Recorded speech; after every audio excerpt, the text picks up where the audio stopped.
Welcome to బిఆర్క్ and this is వియవర్మ. రాష్ట్ర రాజకీయాల్లో మరోసారి తీవ్ర వేడి పుట్టింది. కూటమి ప్రభుత్వం పాలనపై శాసనమండలి ప్రతిపక్ష నేత బొత్స సత్యనారాయణ తీవ్ర స్థాయిలో విరుచుకుపడ్డారు.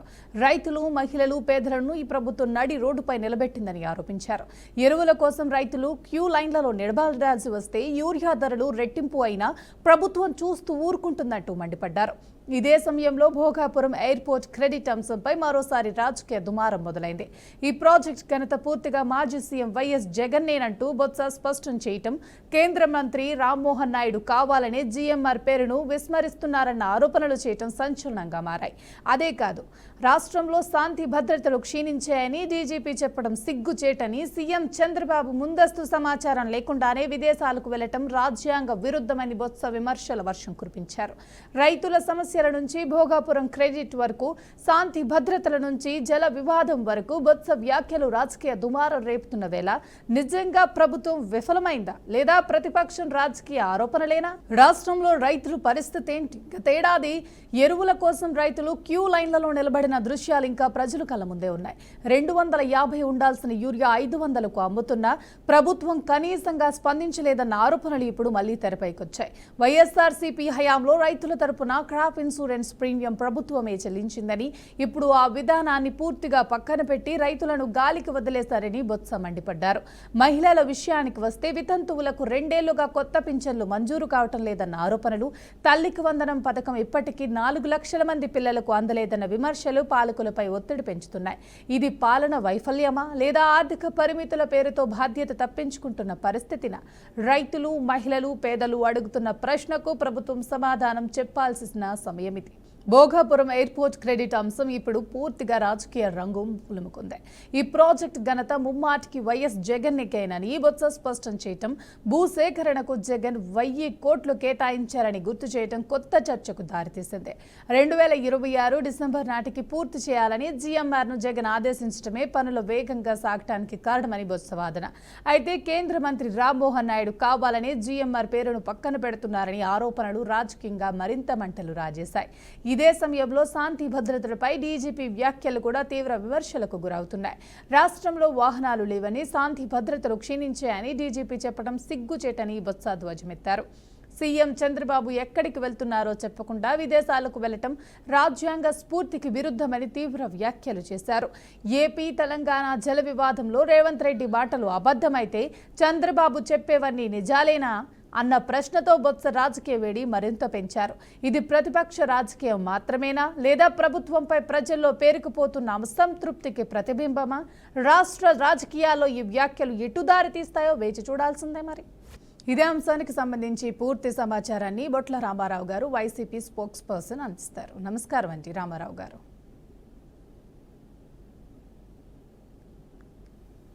నమస్కారం రామారావు గారు.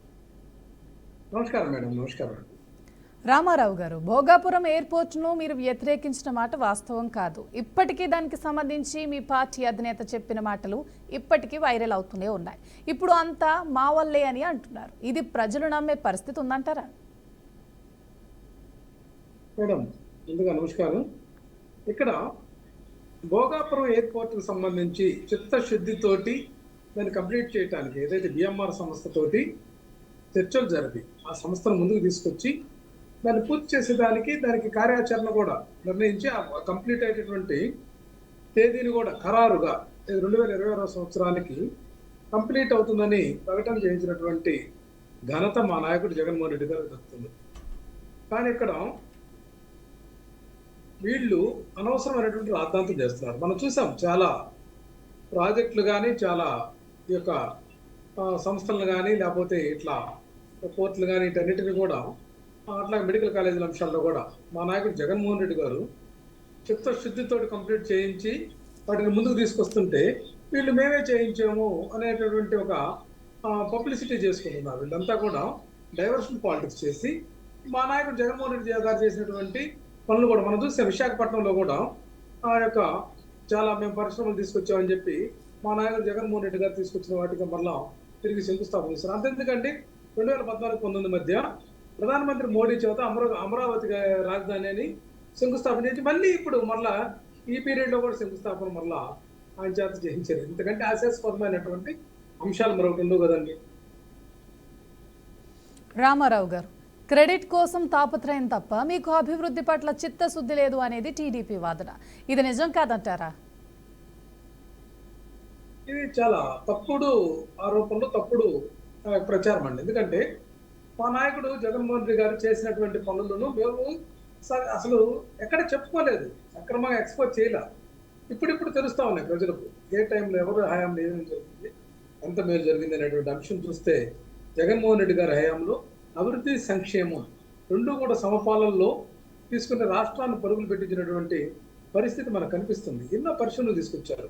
అభివృద్ధితో పాటు సంక్షేమం కూడా ఆకుండా చేసినటువంటి పరిస్థితి. 2.5 సంవత్సరాలు కరోనా ఉంటే దాన్ని కూడా తట్టుకొని చేసినటువంటి విధానం కూడా మనం చూస్తూ ఉన్నాం. ఇక్కడ కావాలని చెప్పి ఈ యొక్క తెలుగుదేశం పార్టీ వాళ్ళు మా నాయకుడు జగన్మోహన్ రెడ్డి గారి మీద, మా పార్టీ వైఎస్ఆర్ కాంగ్రెస్ పార్టీ మీద అపోహలు సృష్టించి ప్రజల్లో పలుచం చేయాలనేటువంటి ఒక కుట్రకు క్షుద్ర రాజకీయాలకు పాల్పడుతున్నారు తప్ప వీళ్ళు మాట్లాడే దాంట్లో పారదర్శకత కానీ ఎక్కడా కూడా క్లారిటీ కానీ ఉండట్లేదండి. రామారావు గారు, భోగాపురం ఎయిర్పోర్ట్కు సంబంధించి మీ పార్టీ హయాంలోనే ఏం జరిగాయంటే మీరు ఏం చెప్తారు అసలు? ఖచ్చితంగా మేడం, మా పార్టీ హయాంలో, మా యొక్క ప్రభుత్వ హయాంలో మా నాయకుడు జగన్మోహన్ రెడ్డి గారు దాన్ని ప్రత్యేక శ్రద్ధ తీసుకొని కంప్లీట్ చేయించేదానికి ఫండింగ్ కానీ, దానికి సంబంధించినటువంటి అనుమతులు కానీ వీటన్నిటిని కూడా చాలా వేగవంతంగా దాన్ని పూర్తి చేయాలని పట్టుదలతోటి పనిచేసినటువంటి పరిస్థితుల్లోనే ఈరోజు అది వాడుకలోకి వచ్చింది అనేది అందరికీ తెలిసినటువంటి అంశమే. దాన్ని మసిమసి మారేడుకాయలాగా నేను ఈ 18 నెలల కాలంలోనే మేము భోగాపురం ఎయిర్పోర్ట్ నిర్మించామనేటువంటి లీకులు ఇచ్చి చేస్తున్నటువంటి విషయ ప్రచారం అక్కడ ప్రజలకు తెలుసు, మేధావర్గానికి తెలిసి, రాష్ట్రంలో అభ్యుదయవాదులందరికీ కూడా తెలిసినటువంటి అంశం అండి. రామారావు గారు,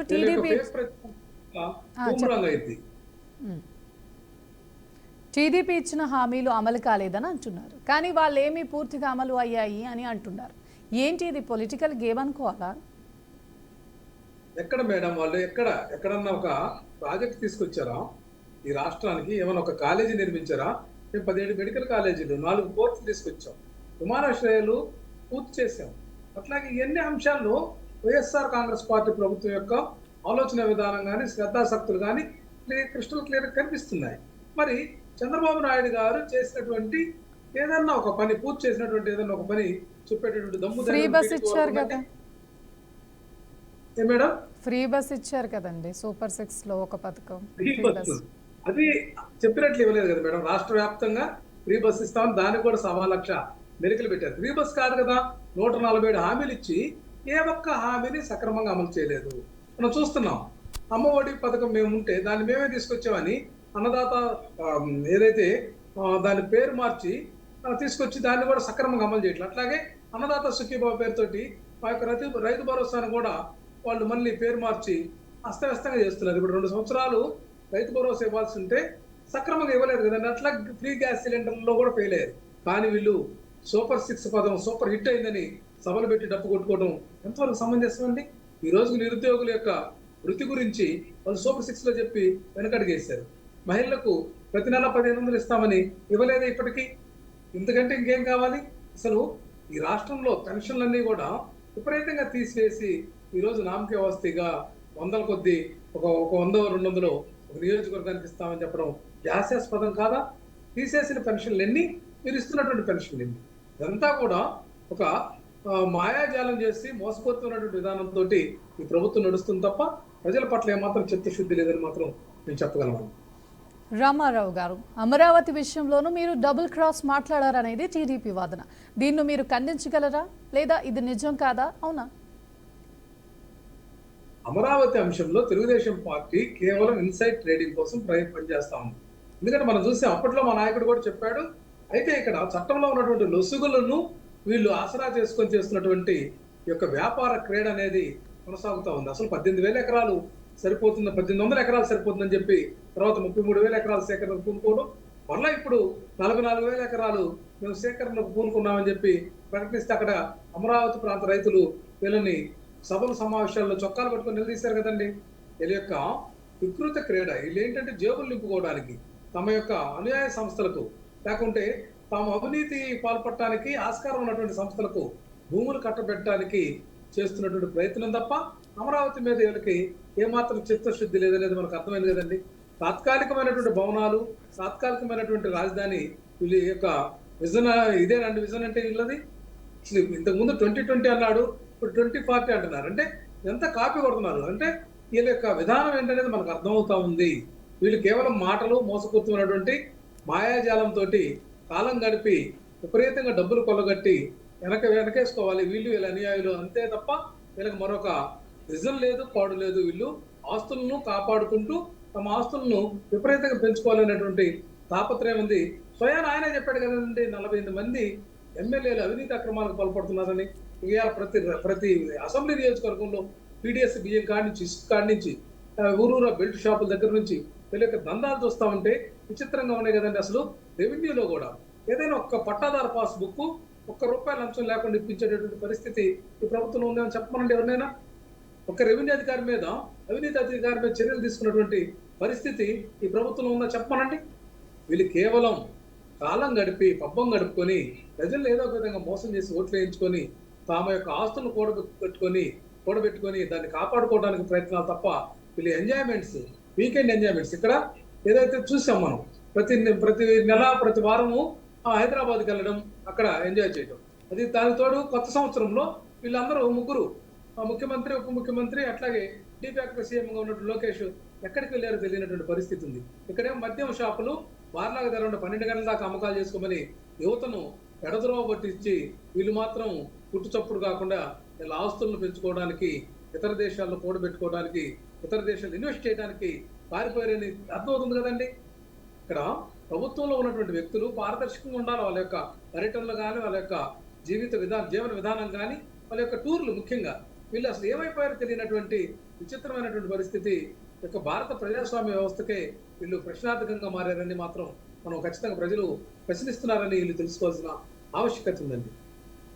రామారావు గారు, సీఎం చంద్రబాబు విదేశీ పర్యటన, జల వివాదంపై బొత్స ఘాటు ప్రశ్నలకు మీ దగ్గర సమాధానం ఉందా? ఖచ్చితంగా అండి. ముఖ్యమంత్రి చంద్రబాబు నాయుడు గారు విదేశీ పర్యటన అనేది గోప్యంగా ఉంచడానికి కారణం ఏంటి? వీళ్ళు ఎన్నికలు అయిపోయిన తర్వాత, కౌంటింగ్ కు ముందు ఇట్లా విదేశీ పర్యటనకి వెళ్ళారు. వీళ్ళ మీద ఉన్నటువంటి ఆరోపణ ఏంటంటే వీళ్ళు ఇతర దేశాల్లో టెక్నాలజీని ఉపయోగించి ఇక్కడ ఈవీఎంలను ట్యాంపరింగ్ చేసేదానికి ప్రయత్నాలు చేశారు. దీని వెనక ఒక కేంద్ర మంత్రిగా ఉన్నటువంటి వ్యక్తి యొక్క హస్తం ఉందని ప్రజలు అందరూ మాట్లాడుకుంటున్నటువంటి పరిస్థితి. అంటే వీళ్ళ మీద ప్రజలకు ఏమాత్రం నమ్మకం లేదు. వీళ్ళు దుర్మార్గంగా ప్రజాస్వామ్యాన్ని అపహాస్యం చేసే పద్ధతులకు పాల్పడుతున్నారనేది అర్థమవుతుంది కదండి. గోప్యంగా ఉంచాల్సినటువంటి ఆలోచన ఏంటి? అసలు ఎన్నికలు అయిపోయిన తర్వాత వీళ్ళు ఎక్కడికి పర్యటన చేశారు, ఏ దేశానికి వెళ్ళారు ఏంటనేది మా నాయకుడు జగన్మోహన్ రెడ్డి గారు క్రిస్టల్ క్లియర్ గా చెప్పారు కదా. నేను లండన్ కి మన కుమార్తె దగ్గరికి వెళ్ళానన్నాడు. ఆ యొక్క విజువల్స్ అన్ని కూడా మనం చూసాం. మరి ఆ దమ్ము ధైర్యం చంద్రబాబు కానీ, పవన్ కళ్యాణ్ కానీ, లోకేష్ కానీ ఉందా? ఈ రోజు కూడా వాళ్ళ యొక్క ఏదైతే ఎన్నికలు అయిపోయిన తర్వాత పోలింగ్ రిజల్ట్ మధ్య వాళ్ళు చేసినటువంటి విదేశీ పర్యటన అంతరంగం అర్థం కానటువంటి పరిస్థితి ఉంది. అంతుపట్టినటువంటి చిక్కుముడి ప్రశ్నగా తయారైంది. ఇప్పుడు కూడా వీళ్ళంతా కూడా విదేశీ పర్యటనకు వెళ్ళి వీళ్ళు చేసినటువంటి క్లీనర్ ఏంటి, వీళ్ళు చేసినటువంటి రాజకీయం ఏంటి, వీళ్ళు ప్రజాస్వామ్యబద్ధంగా లేరనే దానికి ఇది ఒక ఉదాహరణ సరిపోదండి.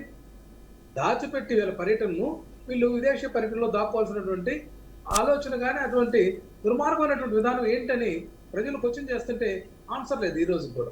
అట్లాగే జల వివాదంలో కూడా తెలంగాణ ముఖ్యమంత్రి రేవంత్ రెడ్డి గారు స్పష్టంగా అసెంబ్లీ సాక్షిగా చెప్పారు, నేను చంద్రబాబు నాయుడు గారిని ఒప్పించి, కేంద్రాన్ని ఒప్పించి రాయలసీమ లిఫ్ట్ ఇరిగేషన్ ప్రాజెక్ట్ ఆపానని చెప్పి ఒక సాక్షాత్తు ముఖ్యమంత్రి చెప్తే దానికి ఆన్సర్ చేయలేనటువంటి ఈ ప్రభుత్వం వైఎస్ఆర్ కాంగ్రెస్ పార్టీని, మా నాయకుడు జగన్మోహన్ రెడ్డి గారిని ఆడిపోసుకోవటం తగదు.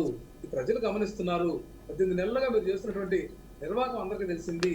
మీరే కేసులు వేయిస్తారు, మీరే పక్క రాష్ట్రంలో ముఖ్యమంత్రి తోటి బోపాయ్ గారు ఎక్కడేమో ఎన్డీఏ కూటమి అంటారు, అక్కడేమో ఎన్డీఏ కూటమి బద్ద వైఖరిగా ఉన్నటువంటి కాంగ్రెస్ ప్రభుత్వంలోని ముఖ్యమంత్రి తోటి చెలిమి చేసేటటువంటి కుయుక్తులు మీకు చెల్లాయి తప్ప ఇది భారతదేశ రాజకీయ విధానానికి ఏమాత్రం సరిదూగినటువంటి వైఖరి. మీరు చేస్తున్నటువంటి వ్యవహారం ఏమాత్రం కూడా పొసగనటువంటి వ్యవహారాన్ని మీరు చేస్తున్నారు. ఖచ్చితంగా ప్రజలు మిమ్మల్ని ఖచ్చితంగా మీకు గుణపాఠం చెప్పేదానికి తయారుగా ఉన్నారని మాత్రం చెప్పగలమండి. రామారావు గారు, ఇదే అంశానికి సంబంధించి మనతో మాట్లాడటానికి నాగేంద్ర కుమార్ గారు ఉన్నారు, టీడీపీ కార్యదర్శి. నమస్కారం నాగేంద్ర కుమార్ గారు. మా నాగేంద్ర కుమార్ గారు, భోగాపురం నమస్కారం. ఎయిర్పోర్ట్ విషయంలో వైసీపీకి క్రెడిట్ ఏమి ఇవ్వరా? వాళ్ళ హయాంలో ఏం జరగలేదా? అమ్మా అమ్మా ఇప్పుడు ప్యానల్లో ఉన్న వైసీపీ నాయకులు కూడా నమస్కారం. ఇప్పుడు మీరు ఒక ప్రశ్న అడిగారు, ఆ ప్రశ్నకు సమాధానం కూడా మీ దగ్గరే ఉంది, మీ మనస్సాక్షి తెలుసు. అలాగే ప్యానల్లో కూర్చున్న వైసీపీ నాయకుడు కూడా మనస్సాక్షి ఉంటే తెలుస్తుంది. మేము క్రెడిట్ ఇవ్వాలా వద్దనేది ప్రజలు చెప్పారు, వాళ్ళకి ఇవ్వక్కర్లేదా ఇవ్వాలనేది తెలుసు కదా. ఇంకొకటి, ఏదైతే భోగాపురం ఎయిర్పోర్ట్ ఉందో ఆ ఎయిర్పోర్ట్ గురించి నవరస నాయకుడు జగన్మోహన్ రెడ్డి ఎన్నికలకు ముందేం మాట్లాడాడు, ఎన్నికల తర్వాత ఏం మాట్లాడాడు, ఎన్నికల్లో అయినాక ఏం మాట్లాడాడు అనేది కూడా ప్రతి క్షణం ప్రజలు చూశారమ్మా. వైకాపా నాయకులు వాటిలో ఏదైతే భోగాపురం ఎయిర్పోర్ట్ భూముల్లో నాగాళ్లు దున్నుతామన్నారు, భోగాపురం ఎయిర్పోర్ట్ భూములు తిరిగి ఇచ్చేస్తామన్నారు. అంటే ఈ క్రెడిట్ వాళ్ళకి ఇవ్వాలా వద్దా మీరే చెప్పండి. సమాజం చెబుతుంది, ఆంధ్రప్రదేశ్ ప్రజలు చెప్తారు, భోగాపురం ఎయిర్పోర్ట్ ని ఎవరు సాధించారనేది, ఎవరు పూర్తి చేశారనేది కూడా ప్రజలంతా చూస్తా ఉన్నారు. ఈ రోజు ఆంధ్రప్రదేశ్ ప్రజలకు అభివృద్ధి తార్కాణం ఏ విధంగా ఉందో కనబడతా ఉంది. జగన్మోహన్ రెడ్డి ఒక ప్రజలకు ఛాన్స్ ఇచ్చారు. ఆ ఛాన్స్ తో ఈ రాష్ట్రాన్ని అధోగతి పాలు చేస్తూ, ఆక్రందన పాలు చేసి 5 ఏళ్ల పాలనతో 25 ఏళ్లు వెనక్కి పంపించిన ఘనత జగన్మోహన్ రెడ్డికి దక్కింది. ఈ రోజు ఆంధ్రప్రదేశ్ ప్రజలంతా కూడా మరొక్కసారి ఈ జగన్మోహన్ రెడ్డి అనే వ్యక్తిని ఆంధ్రప్రదేశ్ పాలనా ముఖంలో చిత్రపటంలో కూడా కనబడకుండా చేశారు. 151 సీట్లు ఉన్న వ్యక్తి 11 సీట్లకు పరిమితం అయ్యాడంటే ఎందుకు ఇచ్చారో కూడా తీర్పు మనం గమనించాల్సిన పరిస్థితి ఉంది. ఎంతసేపు కూడా వైకాపా నాయకులు పరనింద ఆత్మస్తుతి, ఎంతసేపు అబద్ధానికి పుట్టిన బిడ్డల్లా మాట్లాడుతా ఉన్నారు తప్ప నిజాలు మాట్లాడితే తల 1000 బొక్కలవుతుందని ఒక శాపాన్ని కూడా వాళ్ళు పొందిన విధంగా ఉన్నారు. ఈ రోజు ఈ రాష్ట్రంలో సర్వతోముఖ అభివృద్ధితో పాటు సంక్షేమం కూడా 2 పాదాల మీద నడుస్తా ఉంది. ఈ రాష్ట్ర ప్రజలంతా కూడా సుభిక్షంగా ఉన్నారు. ఎవరి దగ్గర కూడా ఎటువంటి ఇబ్బందులు లేని పాలన జరుగుతా ఉంది. ఈ రోజు పారదర్శకంగా ఫలాలు అందుకుంటా ఉన్నారు. ప్రజలంతా కూడా అభివృద్ధిని చూస్తా ఉన్నారు. ఏదైతే గత పాలనలో కుంటుపడిన అభివృద్ధి ఈ రోజు పరుగులెత్తుతా ఉంది. గ్రామాల నుంచి పట్టణాల వరకు ప్రతి చోట ఈ రోజు తడ నుంచి ఇచ్చాపురం వరకు, ఏదైతే కుప్పం నుంచి ఇటువైపున్న కడప వరకు ప్రతి చోట అభివృద్ధి మూలంగా ఈ రాష్ట్రం ముందుకెళ్తా ఉంది. ఈ రోజు భోగాపురం ఎయిర్పోర్ట్ చూస్తా ఉన్నాం. ఎయిర్పోర్ట్ గురించి జగన్మోహన్ రెడ్డి 20 నాటికల్ మైల్స్ లేదు ఈ వైజాగ్ కి, ఇక్కడ ఎయిర్పోర్ట్ అవసరమా అన్న వ్యక్తి ఈ రోజు నాదే ఈ ఎయిర్పోర్ట్ ఘనత అంటున్నాడంటే సిగ్గుండాలమ్మా అది మాట్లాడతాకి. ఒక్క క్షణం తన అన్న మాటని ఇంకొకసారి తన నోటితో కూడా చెప్పుకోలేని పరిస్థితిలో అబద్ధాలు నిరంతరం ఒక అబద్ధాన్ని వల్లెవేస్తూ పదే అబద్ధాన్ని వల్లెవేస్తే అది నిజంగా మారుతుందేమోనన్న ఒక తార్కాణం. ఏదైతే వైకాపా పేటీఎం బ్యాచ్ మొత్తాన్ని రంగంలో తిప్పుతారు, అదే మాటని పదే వాళ్ళకి బ్లూ మీడియా ఉంది, వాళ్ళ మీడియా ఉంది. అలాగే ఆ మీడియాతో ఏదైతే పెళ్లి బిగిన ఉత్సాహంతో పనిచేస్తూ అబద్ధాలను వల్లివేస్తా ఉంటారు. ప్రజలు నమ్ముతారనుకుంటారు. కానీ ప్రజలు ఒక్కసారి తప్పు చేసి 2019లో జగన్మోహన్ రెడ్డిని గెలిపిస్తే ఏం జరిగిందో గుర్తించారు. మరొక్కసారి జగన్ అనే వైరస్ ని ఈ రాష్ట్రానికి అంటకుండా చూడటానికి ప్రజలు సిద్ధంగా ఉన్నారు. ఈ కూటమి ప్రభుత్వం కూడా ప్రజల అభివృద్ధి కోసమే పనిచేస్తా ఉంది అనేది ఈ రోజు రాష్ట్రంలో జరుగుతున్న అభివృద్ధి కనపడతా ఉంది. ఎక్కడికి వెళ్ళినా కూడా అభివృద్ధి కనపడుతుంది. అది మీరు కూడా మీడియా ప్రతినిధులుగా ఉన్నారు. మీరు కూడా నిజాలని ప్రజలకి నిర్భయంగా చెప్పాల్సిన ఆవశ్యకత కూడా ఉందని మిమ్మల్ని కూడా కోరుతా ఉన్నాం. ఎంతసేపు మా నాయన తెచ్చాడు, మా నాయన తెచ్చాడు, ఏందిది ఎన్నాళ్ళు చెప్పుకుంటారు ఈ సోది అబద్ధాలు ఎన్నాళ్ళు చెప్తారు, ఎన్నాళ్ళు నమ్మిస్తారు? ఒక్కసారి నిజాలు చెప్పాల్సిన అవసరం కూడా ఉందని కోరుతా ఉన్నాం. అమరావతి భోగాపురం ఎయిర్పోర్ట్ విషయంలో వైసీపీ వాదనను ఏ విధంగా చూస్తారు మీరైతే? అమరావతి గురించి మాట్లాడే అర్హత కూడా వైకాపా పార్టీకి ఉందంటారా? అమరావతి ఈ రోజు అభివృద్ధి పదంలో పరిగెత్తుతా ఉంది. ఏ విధంగా జగన్మోహన్ రెడ్డి పాలనలో అమరావతిలో ఉన్న ఏదైతే ఇసుక రాళ్లు కూడా ఎత్తుకెళ్లిపోయిన పరిస్థితి కనపడింది.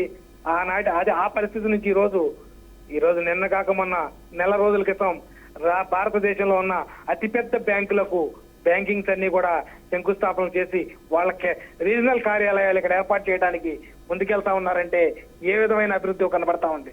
అలాగే అనేక సాఫ్ట్వేర్ కంపెనీలు ఈ రాష్ట్రంలోకి పరిగెత్తుకుంటా వస్తా ఉన్నాయి. గూగుల్ లాంటి పెద్ద కంపెనీలు, అలాగే మైక్రోసాఫ్ట్ లాంటి కంపెనీలు, అలాగే అనేక పెద్ద కంపెనీలు ఈరోజు ముందుకు వస్తా ఉన్నాయంటే ఈరోజు నారా చంద్రబాబు నాయుడు అనే బ్రాండ్, అలాగే ఈ కూటమి ప్రభుత్వం, ఈ ఏదైతే కేంద్ర ప్రభుత్వంతో కలిసి నడుస్తూ మేము సాధిస్తున్నాం.